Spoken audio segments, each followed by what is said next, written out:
So, this is Trimkeshwar Temple. Hello and welcome back to Manu Tales.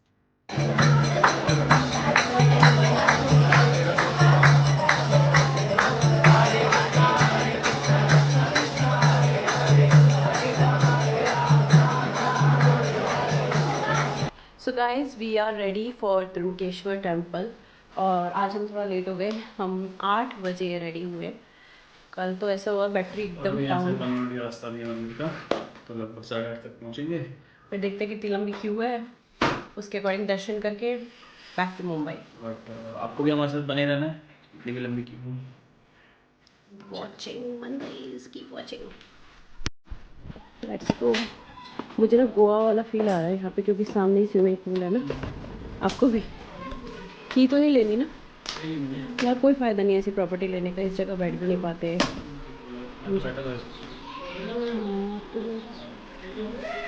तो guys, जिसने भी हमारा last vlog देखा है उसको पता होगा कि हम लोग पहले मुंबई से आए थे ग्रीनेश्वर टेम्पल, और वहाँ से हम लोग निकले हैं शनि शिंगणापुर और शिरडी के टेम्पल होते हुए त्रिमकेश्वर टेम्पल के लिए।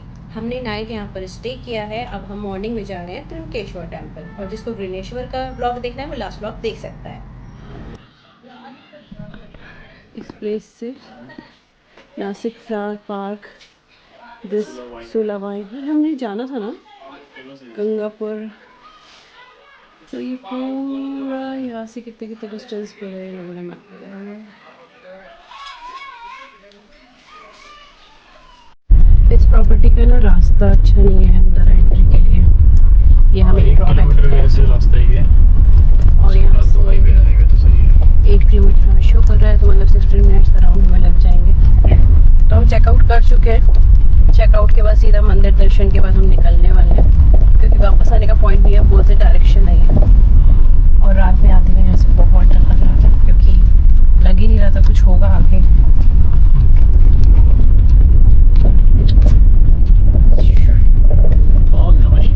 ओम नमः शिवाय। तो अब हम चल रहे हैं हमारे सेकंड ज्योतिर्लिंग में। वैसे तो लाइन वाइज जो है, तो पहले 12th नंबर हमने किया है और फिर हम 11th, अभी 11th है, मतलब जो लिखा है जो इस तरीके से बनाएंगे। बट हमारा ऐसा कोई प्लान नहीं है कि ऐसा डिक्रीजिंग ऑर्डर में करना है। ये बाई चांस हुआ है कि पहले 12th करा है हमने, फिर 11th किया है। पहले ग्रीनेश्वर एंड कृष्णेश्वर और उत्तरप्रदेश्वर। हमारा टारगेट ये है पूरे 12 के 12 करने हैं। वैसे हमें उज्जैन जाने का मन था, बट उज्जैन जाने के लिए आपको अगर आरती अटेंड करनी है तो 3 मंथ्स पहले बुकिंग करानी होती है। तो कभी हमारा जल्दी ही उज्जैन ज्योतिर्लिंग का ब्लॉग भी आएगा। जब बस बुलावा की देर है, जब बुलाएंगे, जब महाकाल को बुलाएंगे तब हम चले जाएंगे। गाड़ी यहाँ खड़ी है, तो थोड़ी खड़ी है। तो जो यहाँ पर फर्स्ट टाइम आए वो प्लीज़ पार्किंग के स्कैम में मत फंसना। यहाँ पे ये लोग क्या करते हैं, बाहर ही आपको रोकने लगते हैं, बोलते हैं कि यहाँ पे 100 रुपीज़ पार्किंग है, 1 किलोमीटर आप वॉक करके जाओगे। और वैसे अगर आप मंदिर के पास लगाओगे तो आपसे 300 रुपये लेंगे। तो बार बार आपको फोर्स करेंगे कि आप बाहर ही गाड़ी लगाओ, जिससे कि 1 किलोमीटर आपको चल के जाएँ और इनको पेमेंट करें। बट उसमें नहीं, ट्रैप में नहीं फंसना। तो अभी तो हम लोग नॉर्मल मंदिर की पार्किंग में आए हैं और हमें पता करना है कि यहाँ क्या चार्ज है। यहाँ पे पार्किंग भी किसी मंदिर की पार्किंग है ना, ऑफिशियल पार्किंग तो कुछ नहीं है यहाँ पे। ये सब लोगों ने अपना ग्राउंड से प्ले ग्राउंड टाइप का है ना, तो सब लोगों ने मोस्ट अभी बिजनेस स्टार्ट कर रखा है। सब ने अपने घर के आगे कोई भी किसी को जगह मिल रही हो पार्किंग बना दी, और लोग बाहर से आगे लेके जा रहे हैं। बाहर से की बात, अंदर पार्किंग की जगह नहीं है, ये वो 200 रुपये 300 रुपये। तो यहाँ पे अभी यहाँ पे वो मंदिर अभी मंदिर यहाँ से है ऑलमोस्ट 100-150 मीटर्स से वॉकिंग है। तो 5 मिनट वॉकिंग है। 5 मिनट तो वॉक कर ही सकते हैं। जो वैष्णो देवी पे इतने, वो तो नॉर्मल है। तो यहाँ हमने पार्किंग ग्राउंड में लगाई है। चलते हैं, वहाँ पे मीटिंग चल रही है, बहुत इम्पोर्टेंट, वो दिखाते हैं। मीटिंग चल रही है, अंकल आंटी की बोल रही है। वो पार्किंग बिजनेस एक्सपेंड कैसे करना है, अगला कौन से प्लॉट में कैसी गाड़ी लगानी है, वो सब ऑप्टिमाइजेशन की मीटिंग चल रही है। लेकिन सब ये है ना मंदिर के एंट्री।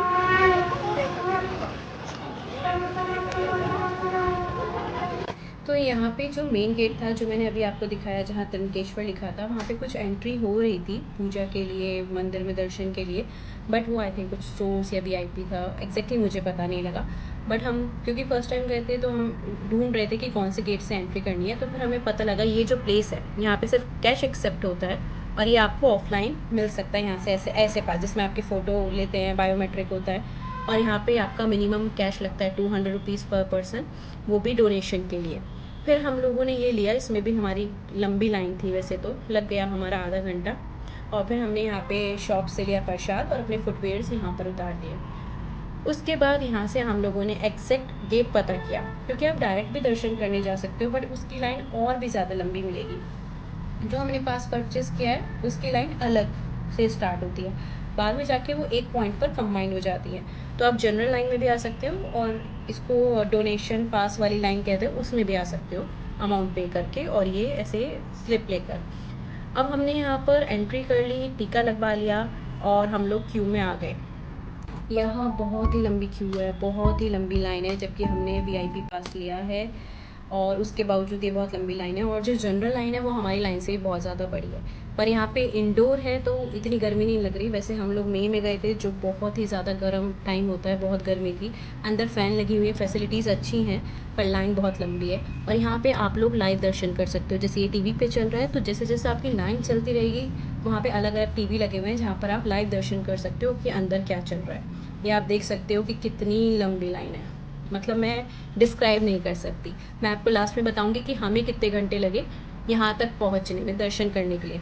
ये देखो यहाँ पे अभी अभिषेक के लिए जो पूजा होने का टाइम है उसके लिए जो मतलब अभिषेक करते हैं वो सब चल रहा है और वो हम सब लाइव देख पा रहे थे। तो आपको पता है कि त्र्यंबकेश्वर का नाम त्र्यंबकेश्वर कैसे पड़ा? त्रि मतलब तीन, अम्बक मतलब आंखें, मतलब तीन नेत्रों वाले भगवान शिव। तो आप देखोगे इसमें ना पिंडी, मतलब ये जो शिवलिंग है वो नीचे होती है और तीन होती हैं जो हमें नहीं दिखती, जैसे हमें लाइट में भी नहीं दिख पा रही, वो अंदर है। और यहाँ पे जल अभिषेक नहीं कर सकते, और अगर वो करते हैं तो उसकी लाइक अलग से पूजा या दर्शन करते हैं, उसकी एक फीस होती है, वो अंदर जाकर करते हैं, जो हमने नहीं लिया था। तो इस मंदिर की कहानी कुछ ऐसी है कि बहुत समय पहले गौतम ऋषि और उनकी पत्नी अहिल्या ब्रह्मगिरी पर्वत के आसपास रहते थे। एक बार कुछ ऐसा हुआ कि पूरी जगह अकाल पड़ गया, बहुत सूखा पड़ गया, लोग पानी और अन्न के लिए भी तरसने लगे। लेकिन गौतम ऋषि ने कठोर तपस्या करके वरुण देव को प्रसन्न किया। वरुण देव ने उन्हें एक ऐसा वरदान दिया जिससे उनके आसपास कभी भी सूखा नहीं रहता था, जल हमेशा बना रहता था। इसके कारण गौतम ऋषि के आश्रम के आसपास हमेशा हरियाली और समृद्धि बनी रहती थी। कुछ अन्य ऋषि उनसे इस बात पर बहुत जलने लगे, ईर्ष्या करने लगे। फिर उन्हीं ऋषि मुनियों ने कुछ ऐसा छल किया जिसके कारण गौतम ऋषि से अनजाने में एक पवित्र गाय की मृत्यु हो गई। इस घटना से दुखी होकर गौतम ऋषि ने पश्चाताप करने का संकल्प लिया।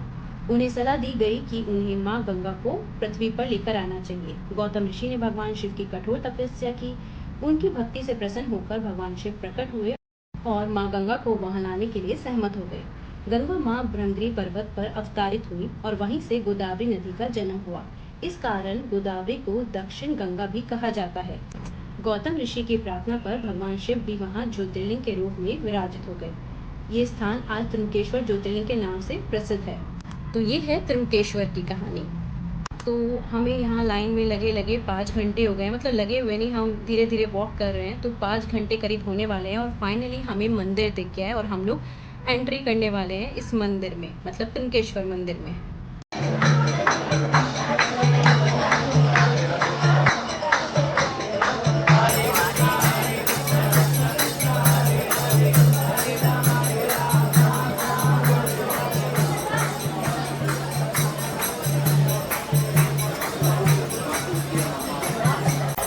तो ये है एंट्री करने की प्लेस, बस हम एंट्री कर रहे हैं। ये है मंदिर और यहाँ पर दर्शन करके हम लोग निकल गए हैं। अंदर का वीडियो लेना बिल्कुल भी अलाउ नहीं है और लेना भी नहीं चाहिए, क्योंकि आप दर्शन करने आए हैं तो दर्शन पे फोकस करें।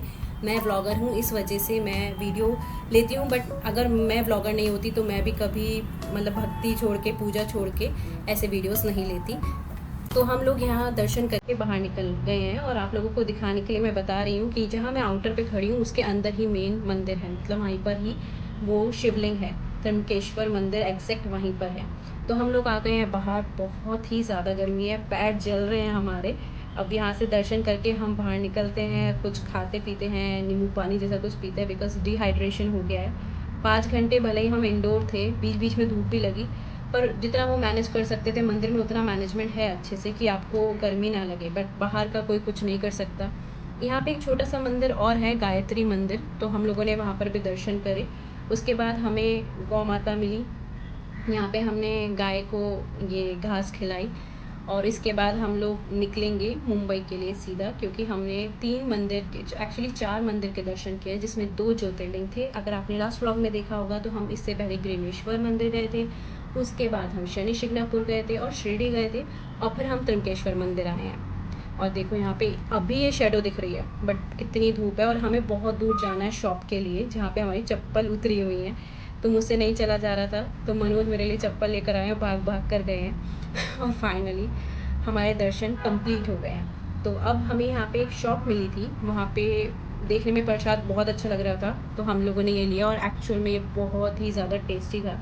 मुझे मेरे घर की याद आ गई, मेरी मम्मी बनाती है इतना टेस्टी ये मिठाई चॉकलेट वाली, ये वो थी। यहाँ पे बहुत कुछ है शॉपिंग के लिए, तो मुझे फुटवेयर्स खरीदने का मन किया, तो हम लोगों ने एक फुटवेयर भी लिया। उसके बाद हम चलेंगे पार्किंग में। अब हम आ गए पार्किंग में, दिस वाज द पार्किंग। हमें रास्ते में एक और गाय मिली और हमारे पास कुछ सब्जी थी, मतलब हमारे पास सिर्फ गाजर थी, तो हमने सोचा कि हम गाय को खिला दें। रास्ते में हमें जाने में तो अभी टाइम लगेगा और गाय एटलीस्ट खा लेगी, लेकिन उस गाजर को गाय ने खाने से मना कर दिया। खरगोश होता तो शायद खा लेता, पर हमें गाय मिली थी, हम देकर तो आए बट उसने खाया नहीं, वो घास ही खा रही है। ओम नमः शिवाय। ओम नमः शिवाय। तो हमारे 2 ज्योतिर्लिंग कंप्लीट हो गए साथ में, त्र्यंबकेश्वर एंड ग्रीष्णेश्वर। और हम लोग अभी तो मैं त्र्यंबकेश्वर का एक्सपीरियंस हम आपको बताते हैं। टाइम देखिए पहले, हम जब गए थे तो 8:45 8:50 के आसपास हो रहा था, तो पूरे 5 घंटे लग गए, और वो भी दर्शन पास मतलब VIP लाइन जो बोलते हैं 200 पास, डोनेशन पास लाइन में। हाँ। उसके थ्रू नॉर्मल लाइन में शायद 2-3 घंटे और लग जाते थोड़ा हैं। मॉर्निंग आते तो हो सकता हाँ है बेटर मतलब आज संडे था तो काफ़ी भीड़ थी, बट अच्छे से दर्शन हो गए। और भीड़ थी लेकिन ठीक है, फिर ऐसा गर्मी वगैरह ऐसा वाला हाल नहीं हाँ, था, वहाँ मतलब पे पंखे चल फैन लगे रहे हुए, थे, लाइव दर्शन होते रहते हैं। हाँ सिटिंग प्लेस भी था, बैठने पर की जगह अंदर थी। जाके थोड़ी देर रुकने देते हैं, मतलब तो हर जगह में ऐसे ही है दर्शन, 5 सेकेंड अराउंड। बट अच्छे से हुए, तो ओवरऑल अच्छे थे। बट आप जब भी आओ तो मेक श्योर मतलब ट्राई करिए कि जितना जल्दी हो सके मॉर्निंग में आइए। अच्छा वेदर रहेगा, एक तो गर्मी नहीं रहेगी और क्राउड कम मिलेगा। वीक डेज में क्राउड ज़्यादा रहेगा, मंडे को ज़्यादा रहेगा, तो टाइम से आइन कर सकते हैं। और एक चीज़ हमसे मिस हुआ, हमने जो पास लिया था ये डोनेशन पास 200 वाला, ये ऑफलाइन लिया, ऑनलाइन ही लिया था, और on the spot online available होता नहीं है, तो ऑफलाइन में भी अलग से हम आधा पहले घंटा से बुक करके चलो तो बेटर रहेगा। आधा घंटा तो हमें टिकट मतलब वो पास लेने में लग गया आधा घंटा। और आरती भी अटेंड करनी है तो वो भी पहले से बुक करके चलो। आरती यहाँ पे बुक होती नहीं है, मतलब आप नॉर्मल जाके कर सकते हो, कोई टिकट्स नहीं है आरती की। नहीं सुबह हुई थी ना आरती, उसमें टिकट्स नहीं मिलती, उसका कोई पास नहीं है वैसे।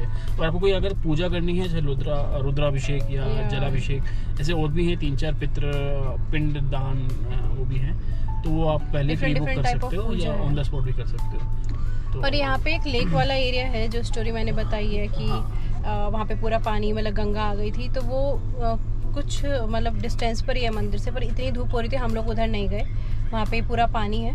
नियर बाय एक प्लेस और है ब्रह्मगिरी, जहाँ से गोदावरी जो रिवर है वो बहना स्टार्ट होती है यहाँ पे, मतलब जो उनका स्टार्टिंग पॉइंट है।